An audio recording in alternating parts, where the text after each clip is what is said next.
आणि आता महानगरपालिकांच्या निवडणुकांसंदर्भातल्या काही महत्त्वाच्या बातम्या आपण पाहणार आहोत वेगवान स्वरूपात। मुख्यमंत्री फडणवीसांकडून शिवतीर्थवरील सभेत लावरे तो व्हिडिओ लावण्यात आला। व्हिडिओच्या माध्यमातून फडणवीसांनी ठाकरे बंधूंवर जोरदार टीका केली। ठाकरे बंधूंचे एकमेकांवर टीका करणारे व्हिडिओ फडणवीसांनी दाखवले। ठाण्यातील सभेतून राज ठाकरेंनी लावरे तो व्हिडिओ म्हणत दोन व्हिडिओ दाखवले। एक मुंबई विमानतळावरील गरब्याचा व्हिडिओ दाखवला तर दुसरा अण्णामलाई यांचा व्हिडिओ दाखवत राज ठाकरे यांनी जोरदार टीका केली।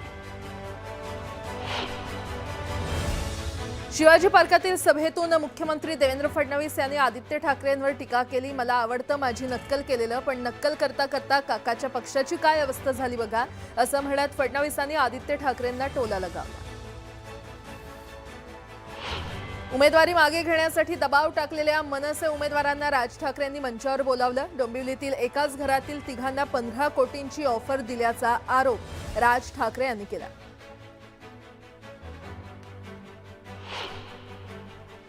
मुंबई, ठाणे, कल्याण, डोंबिवली आणि पालघर गुजरातला जोडण्याचा प्रयत्न असल्याचं म्हणत राज ठाकरेंनी ठाण्याच्या सभेतून केंद्र आणि राज्य सरकारवर घणाघात केला। इतर वेळी नेटफ्लिक्स आणि निवडणुका आल्या की पॉलिटिक्स असं म्हणत एकनाथ शिंदेंनी शिवाजी पार्कातील सभेतून राज ठाकरेंना टोला लगावला। या सभेतून त्यांनी ठाकरे बंधूंना डिवचलं। 5 वर्ष घरात बसून निवडणूक आली की मुंबई धोक्यात असं बोलायचं, करून दाखवलं, खाऊन दाखवलं, तसं खाऊन दाखवल्याचे होर्डिंग लावा, अशा शब्दात एकनाथ शिंदेंनी ठाकरे बंधूंना टोला लगावला। उद्धव ठाकरेंनी ठाण्यातून भाजप आणि एकनाथ शिंदेंवर घणाघाती टीका केली। जो माणूस शिवसेनेशी गद्दारी करतो तो माणूस आता ठाण्याशी गद्दारी करतो असं म्हणत एकनाथ शिंदेंवर टीका केली। ठाण्यातील गद्दारांना क्षमा नसल्याचं त्यांनी म्हटलं। 2 सुरतवाले आपल्याला लुटत असल्याचं म्हणत त्यांनी मोदी शहांवर निशाणा साधला। तर दुसरीकडे मुंबईच्या ठेवीवरून फडणवीसांना खडेबोल सुनावले। एकमेकांचे कट्टर वैरी असलेले गणेश नाईक आणि एकनाथ शिंदे हे एकमेकांवर तुटून पडत असल्याचं चित्र आहे। त्यातच आता गणेश नाईकांनी शिंदेंना आणखी एक इशारा दिलाय। आम्हाला छेडू नका, नादाला लागाल तर तुमची जागा दाखवणार, असा इशाराच नाईक यांनी शिंदेंना दिलाय।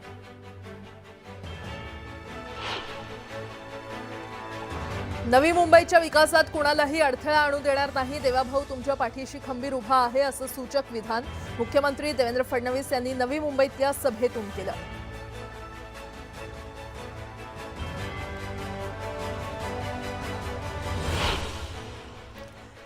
आता एक सविस्तर बातमी। उद्धव ठाकरेंनी ठाण्यातून भाजप आणि एकनाथ शिंदेंवर घणाघाती टीका केली आहे। जो माणूस शिवसेनेशी गद्दारी करतो तो माणूस आता ठाण्याशी गद्दारी करतो असं म्हणत एकनाथ शिंदेंवर टीका केली। ठाण्यातील गद्दारांना क्षमा नसल्याचं त्यांनी म्हटलंय। 2 सुरतवाले आपल्याला लुटत असल्याचं म्हणत त्यांनी मोदी शहांवर निशाणा साधलाय। तर दुसरीकडे मुंबईच्या ठेवीवरून फडणवीसांना खडेबोल सुनावले। वेळेला डोळ्यावरती पडदे असतात, काही वेळेला आपल्याला असं वाटतं की अरे हा बरोबर आहे, नंतर कळतं अरे हा तर बरोबर नाही, हा तर भयानक आहे, बकासूर आहे, भस्मासूर आहे। मी तर वाट बघतोय गणेश नाईकजी, टांगा पलटा कराच आणि घोडे बेपत्ता नाही, हे घोडे नाही, ते खेचरे आहेत, भाजपवाल्यांची ओझी वाहणारी खेचरे आहेत। उद्या ज्या परत्या बाजूच्या अंबरनाथ मध्ये काय केलं पाहिलं ना, यूज अँड थ्रो वापरलं आणि फेकून दिलं त्यांना। उद्या या मिंदेचं सुद्धा मुंबईत ठाण्यात सगळीकडे हेच करतील, यूज अँड थ्रो। आज ज्या गोष्टी आम्ही तुमच्यासाठी केल्या ह्या तुमच्या समोर आहेत, वचननामा सुद्धा आम्ही तुमच्या समोर दिलेला आहे। आणि ठाणेकरांना मला विचारायचंय, आम्ही 2 भाऊ कशासाठी एकत्र आलो? जर उमेदवाराला 5 कोटीची ऑफर होत असेल तर आम्हाला कितीची ऑफर होऊ शकते? का म्हणून आम्ही रक्त आटवायचं? का म्हणून आम्ही यांच्या समोर उभं राहायचं? पण आमच्यातलं जे रक्त आहे, ठाकरे रक्त, हे आम्हाला गप्प नाही बसू देत। की पूर्वीचा भाजप होता तो आता मेला आहे, मी हे स्पष्ट सांगतोय। कारण पोपट मेला आहे कोणतरी सांगण्याचं धाडस करायला पाहिजे, ते मी करतोय। पूर्वीचा भाजप मेला आहे। कारण पूर्वीच्या भाजपामध्ये राष्ट्र प्रथम होतं, आत्ताचा भाजप हा चोर प्रथम, भ्रष्टाचारी प्रथम, गुंड प्रथम. तुमच्या ठाण्यातला एक तो गुंड, काय त्याचं नाव, त्याला वर्ण आधी अडवलं होतं, त्याच्यानंतर घेतलं त्याला. मुंबईच्या डोक्यावरती आता 3 लाख कोटीचं देणं करून ठेवले. 3 लाख कोटीचा घोटाळा याने मुंबईत केलाय. ठाण्याची तर तिजोरी मला वाटतं चाटून पोचून, म्हणजे जे फडणवीस सांगतात ना, ठेवी काय चाटायचे असतात का? अहो, इकडे ठाण्यातल्या तुमच्या गद्दार साथीदाराने ठेवी तर सोडा, तिजोरी पण चाटून पुसून टाकली असेल. निवडणूक झाल्यानंतर, आपली सत्ता आल्यानंतर कळेल तिजोरीमध्ये काही शिल्लक ठेवले की नाही. नव्या मुंबईची तिजोरी त्यांनी खाली केलेली आहे, ठाण्याची तिजोरी खाली केली आहे.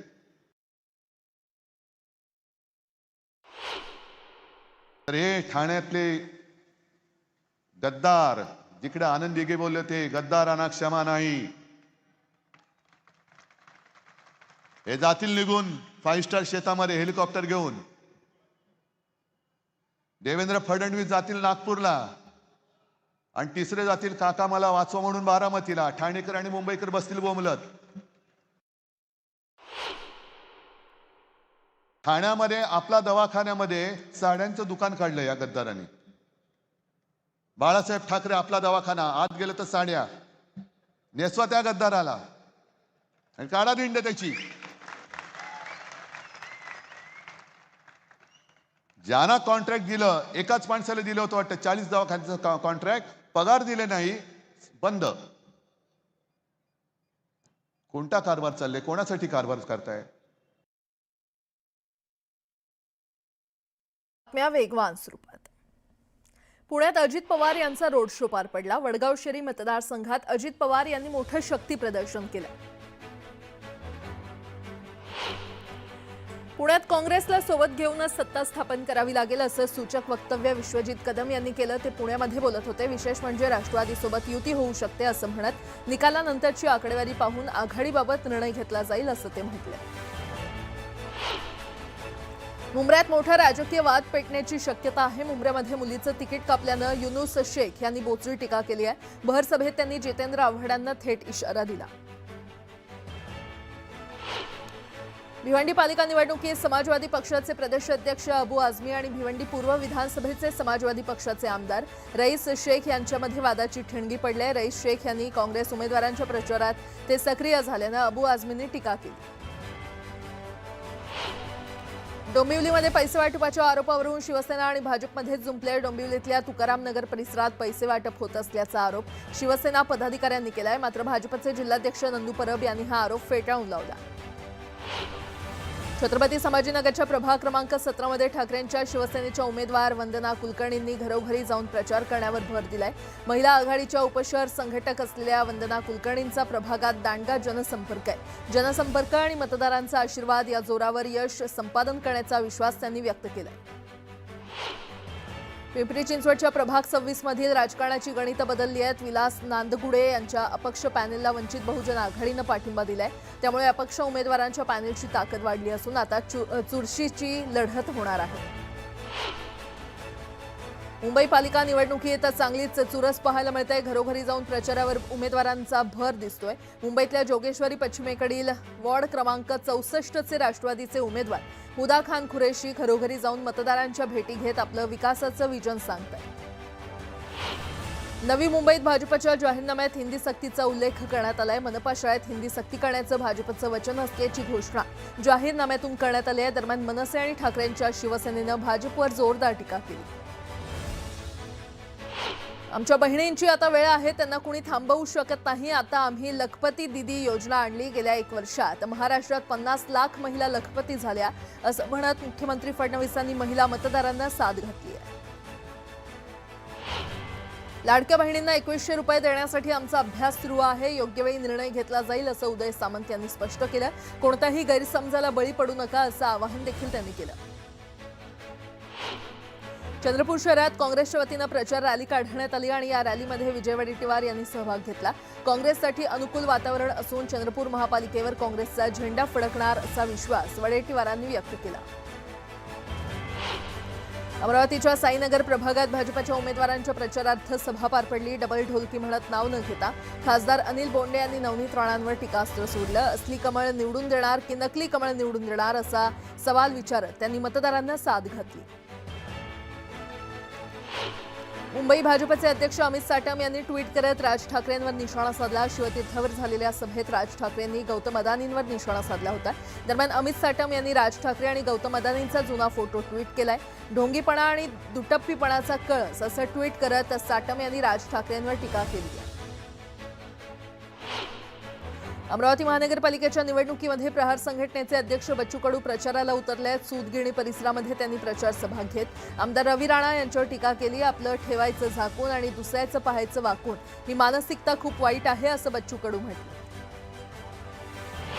भाजप नेते आणि मंत्री आकाश फुंडकर यांनी भाजप समर्थित उमेदवार अपर्णा ठाकरे यांच्या प्रचारार्थ सभा घेतली. आता नो राणा नो पाणा, फक्त कमळ कपाट निवडून आणा असं आवाहन यावेळी फुंडकरांनी केलं. भाजप युवा स्वाभिमानची युती तुटल्यामुळे त्यांनी हे विधान केलं. मराठा मोर्चाचा ठाकरे बंधूंना पाठिंबा जाहीर करण्यात आलेला आहे. मुंबईमध्ये मराठा बांधव ठाकरे बंधूंना मतदान करण्यासाठी आवाहन करणार आहेत. मनपा निवडणुकांसाठी मराठा मोर्चानं आपली मोठी भूमिका जाहीर केली आहे. पिंपरी चिंचवडमध्ये भाजपनं प्रचारात आघाडी घेतली आहे. प्रभाग क्रमांक 9 मध्ये कमळाची फुलं भेट देऊन मतदारांशी संवाद साधण्यात आला. जनता आपल्यालाच निवडून देईल असा विश्वास भाजप उमेदवार कमलेश वाळके यांनी व्यक्त केला. नाशिकच्या प्रभाग क्रमांक 29 मधील भाजपचे बंडखोर उमेदवार माजी नगरसेवक मुकेश शहाणे यांची पक्षातून हकालपट्टी करण्यात आली आहे. या कारवाईनंतर मुकेश शहाणे यांनी माझं काय चुकलं असा सवाल उपस्थित करत पक्षानं हे सगळं थांबवावं अशी भावनिक साथ घातली आहे. महापालिका निवडणुकीच्या रणधुमाळीत राजकीय वातावरण तापलंय. ज्येष्ठ नेते भानुदास कोतकर यांनी आक्रमक भूमिका जाहीर केली आहे. राजकारण हे संघर्षाचं आणि लढाईचं असतं, लढल्याशिवाय काही मिळत नाही असं कोतकर म्हटलं. लातूरमध्ये भाजप विरुद्ध काँग्रेसमध्ये बॅनर वॉर रंगलंय. दोन्ही पक्षांकडून बॅनर लावण्यात आलेत. काय म्हणतंय लातूर असे बॅनर भाजपकडून लावण्यात आलेत, तर याला काँग्रेसनं देखील उत्तर दिलंय. रान तापलंय, लातूर आपलंय अशा आशयाची बॅनरबाजी काँग्रेसकडून करण्यात आली आहे. भाजप आणि युवा स्वाभिमान पक्षाची युती तुटल्यानंतर भाजपनं रवी राणा आणि त्यांच्या युवा स्वाभिमान पक्षावर जोरदार हल्लाबोल केला. आम्हाला राणांच्या कुबड्यांची गरज नसल्याची टीका भाजपचे नेते प्रवीण पोटे यांनी केली आहे आणि त्यामुळे पुन्हा एकदा अमरावतीमध्ये राणा विरुद्ध पोटे असा वाद सुरू होण्याची शक्यता आहे. चंद्रपूर महानगरपालिकेचा प्रचार संपायला आता अवघा 1 दिवस बाकी आहे आणि त्यामुळे सर्वच राजकीय पक्ष मतदारांना आकर्षित करण्यासाठी पूर्ण शक्ती पणाला लावत आहेत. त्यातच भाजपचे ज्येष्ठ नेते सुधीर मुनगंटीवार यांनी बाईक रॅलीच्या माध्यमातून मतदारांना साद घातली. भाजप निवडणूक जिंकण्याची मशीन होऊ नये असं आमच्या ज्येष्ठांनी सांगितलंय. ती समाज घडवणारी संस्काराची चळवळ व्हावी असं आम्हाला सांगितलं गेलंय अशी माहिती मुनगंटीवार यांनी दिली. शेवटच्या माणसाला समाधानी करण्यासाठी काम करायचं हे शिकवण्यात आल्याचंही मुनगंटीवार म्हटलंय. चंद्रपूर शहर मनपा निवडणुकीतील जटपुरा प्रभाग क्रमांक 7 लक्षवेधी ठरलाय. या प्रभागातील सर्वसाधारण गटात राज्यातील 3ही सत्ताधारी पक्षाचे उमेदवार एकमेकांविरोधात दंड थोपटून उभे आहेत. मुंबई महापालिका निवडणुकीसाठी मुंबईत काँग्रेसची एकही सभा झाली नाही. वंचितच्या प्रकाश आंबेडकरांसोबत एकत्रित सभेची चर्चा झाली, मात्र तीही सभा झाली नाही. काँग्रेस आणि वंचितकडून आघाडी करण्यात आली होती, मात्र वंचितकडून स्वतंत्र सभा घेत त्यांच्या उमेदवारांचा प्रचार करण्यात आला. मुंबई महापालिका निवडणुकीचा प्रचार अंतिम टप्प्यात आलाय. अशातच वॉर्ड क्रमांक 218 मधून शिवसेना उबाठाच्या उमेदवार गीता अहिरेकर या निवडणुकीच्या रिंगणात उतरल्यात. गिरगाव परिसरातल्या या मतदारसंघात मराठी अमराठी वाद आणि कबूतरखान्याच्या विषयामुळे मोठी चुरस निर्माण झाली आहे. नवी मुंबईत भाजपच्या पदाधिकाऱ्यांनी शिंदेंच्या शिवसेनेच्या कार्यकर्त्याला मारहाण केली. कोपरखैरणे प्रभाग क्रमांक 11 मध्ये शिंदेंच्या शिवसेनेचे उमेदवार शिवराम पाटील यांचे पुतणे पैसे वाटत असल्याचा आरोप भाजपनं केला आणि त्यामुळे भाजप कार्यकर्त्यांनी त्यांना चोप दिला. मुंबई महापालिका निवडणुकीचा प्रचार आता अंतिम टप्प्यात आलेला आहे. शिवसेनेच्या पारंपरिक दादर या बालेकिल्ल्यात दोन्ही शिवसेना आमने-सामने लढतायत. शिवसेना उमेदवार प्रिया सरवणकर त्यांच्या प्रचारात विकासाचा अजेंडा घेऊन मतदारांकडे प्रचार करतायत.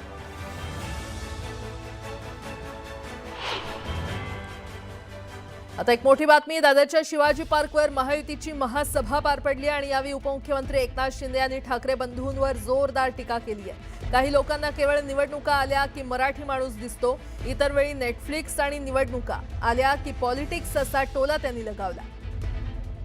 ठाकरे बंधू स्वार्थासाठी वेगळे झाले आणि स्वार्थासाठीच एकत्र आलेत हे मराठी माणसांना माहिती आहे. हे पुतना मावशीचं प्रेम आहे आणि त्यामुळे मराठी माणसांनी यांच्यापासून सावध राहण्याची गरज आहे असं वक्तव्य शिंदेंनी केलंय.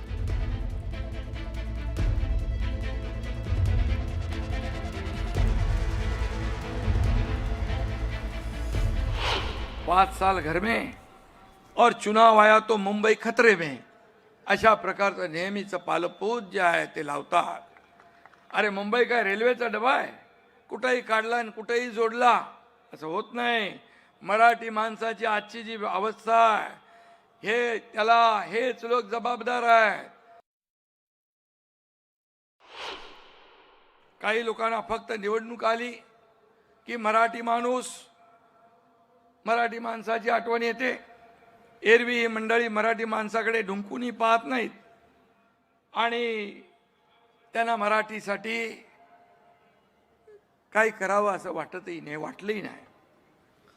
मी मागेही म्हणालो होतो, दिवसभर नेटफ्लिक्स आणि जमेल तेव्हा पॉलिटिक्स एवढाच त्यांचा इंटरेस्ट.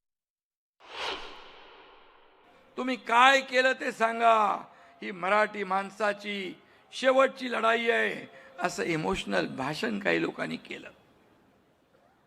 पण मराठी माणसाचं अस्तित्व कधी धोक्यात नव्हतं, आजही नाही आणि उद्याही ते धोक्यात राहणार नाही.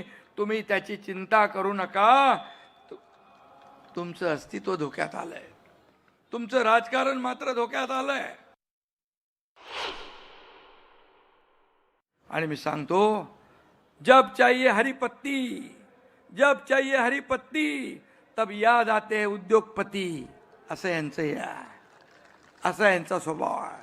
आणि म्हणून आमच्यासाठी उद्योगपती नाही, उद्योग तर आलेच पाहिजे, पण मुंबई फर्स्ट आणि मुंबईकर फर्स्ट हीच आमची भूमिका आहे. जे लोक मराठी माणसाच्या नावाने गळे काढतात ते निवडणूक संपल्यानंतर आराम करायला कुठे जातात ते तुम्हाला माहित आहे. परत येतील ना. यांना मुंबईशी काही देणं घेणं नाही, मराठी माणसाशी काही देणं घेणं नाही. आता म्हणतात आमच्या वादापेक्षा महाराष्ट्र मोठा आहे, वादापेक्षा. अरे मग मी म्हणतो, 20 वर्षापूर्वी वेगळे का झालात? त्यावेळी तुमच्यासाठी महाराष्ट्र काय छोटा होता? बाळासाहेबांची इच्छा होती तेव्हा ती पूर्ण नाही केली. त्यावेळी बाळासाहेबांपेक्षा तुमचा स्वार्थ मोठा होता, अहंकार मोठा होता. हे साऱ्या महाराष्ट्राने पाहिलेलं आहे. एकमेकांविषयी काल परवापर्यंत एकत्र येण्यापर्यंत काय काय बोललात तेही आठवा. स्वार्थासाठी वेगळे झालात आणि स्वार्थासाठीच एकत्र आलात, ही मुंबईकर जनता जाणते आहे. हे मुंबईकरांना पक्क माहीत आहे. मराठी माणसाच्या नावाने खोटा पुळका, खोटं प्रेम दाखवण्याची आवश्यकता नाही. हे पुतना मावशीचं प्रेम आहे, हे खरं प्रेम आहे. आणि म्हणून मराठी माणसाने सावध राहणं आवश्यक आहे.